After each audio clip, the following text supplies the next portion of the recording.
I'm Shepard Smith at the Fox News Deck. The specialist will begin in just a moment, but first, we've just gotten a brand new update, 5 p.m. Eastern Time, from the National Hurricane Center on Hurricane Irma. The brand new 5 o'clock update is this. The storm is still moving to the west-northwest at about 16 miles an hour. Maximum sustained wind still 185 miles per hour, so no change from the 11 a.m. Eastern Time report that we got from the National Hurricane Center. Still 185 mile an hour maximum sustained winds. That's a strong Category 5 hurricane. And at this moment, let's find out about the track. For that, let's go right to our chief meteorologist, Rick Reichmuth, who's live in the Extreme Weather Center. Rick, what have we learned? Well, one thing that's interesting is the pressure has actually come down a little bit. So even though the winds are still at 185, the pressure has come down by about 8 millibars. So that means it is still a strengthening storm, not a weakening storm. And that's the bad news. Also getting very strong winds here in Puerto Rico now. We've had some over hurricane force gusts, but the worst of it is right there at that center of that eye. That's where those 185 mile an hour winds are. And hopefully they stay just offshore of Puerto Rico as well as the Dominican Republic. That will not be the case as it moves through the Bahamas, through the Turks and Caicos as well. There isn't really anything that we are seeing that will break this storm apart, other than it's hard to really forecast that a storm is going to stay at a Cat 5 category for that long. Longest that's ever happened is for 3 days. If you look out here at the forecast, it looks like maybe we are going to see that. One other thing, Shepard, we're still kind of, if you take the split the cone, we don't like to do that because anybody inside this cone could see the center of this go. Keep in mind, hurricanes aren't points either. They are larger items or larger storms that impact a lot of area. But if you were to now split the center of this, that puts a Category 4 storm very close right here off the coast of Miami sometime Sunday afternoon. I am not saying that's going to happen, but it is a possibility here. Also could go a little bit off towards the east, and you'll also notice if it stays here offshore, we could have a Category 3 storm somewhere up around the Savannah, Georgia area, maybe over towards Charleston. But you'll also notice that transition there from Miami up towards the Georgia coast. That would kind of be a straight line going right along the coast. This is very similar to what we saw last year with Matthew, which was a storm that hugged the coast the entire way and eventually made landfall in the Carolinas. This is kind of a similar path. We cannot say if it goes 20 miles one way or another still yet. In fact, we probably won't be able to do that until it's happening. So everybody here across parts of Florida watching this, but we also need to be watching in Georgia and South Carolina as well, Shep. So everybody in the entire peninsula of Florida, everyone in that peninsula is still in the sort of cone of uncertainty.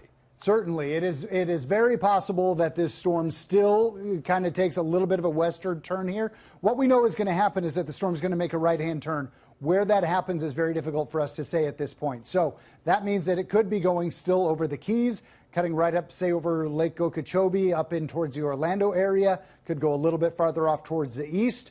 If it stays well offshore, that would certainly be the best news. Our model guidance isn't indicating that that's going to happen, but that's still in the possibility here. At this point, the best idea that we have is that eastern seaboard.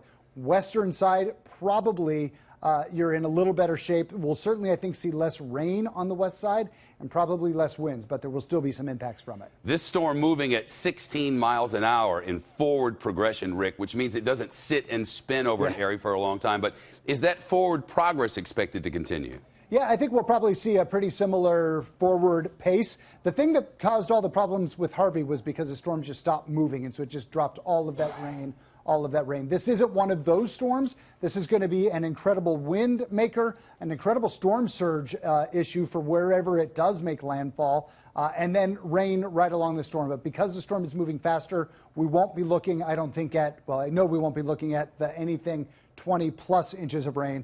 But we'll probably be seeing some spots that are in the 10 to 20. I see that cone still shows the possibility of, though I know it's more remote, a possibility of hitting those mountains in Cuba. Yeah, that's also in there. I will say this, it has been a little bit of an indication of maybe a slightly south trajectory before that right-hand turn. So, yeah, that would happen. So I don't think we're going to have major interaction with mountainous landmass. That would be the island of Hispaniola. It would be Cuba. And that disrupts these storms a lot. These islands that you have in the Bahamas, those are just flat islands. They won't disrupt this at all. And the waters here are warmer than any place, any water that it's gone over yet. So the fuel is still there. One thing that does happen sometimes when you have a storm that's very close to center but is very close to a mountainous terrain, even though the center isn't over it, that mountainous terrain can still kind of interrupt it a little bit. So that would be one thing that could possibly cause it to weaken. But keep in mind, I think what we're going to see, we have a 185-mile-an-hour Cat 5 storm here, which is something we haven't seen in ages, really, or in a very long time. It will probably come down to a Cat 4 at some point. And there is the, I think, the way people start to think about things like, oh, it's weakening. Don't think that. If this is a Cat 4 storm, that would be our second Cat 4 hurricane making landfall possibly in the continental 48. That would be unheard of. We haven't seen anything like that happen here. And that would cause incredible damage. So at this point, we're looking at a major hurricane for at least probably the next 6 to 7 days, Shep. Rick Reichmuth in the Fox Weather Center. Rick, thanks very much. The Weather Center up and operating throughout the course of this storm.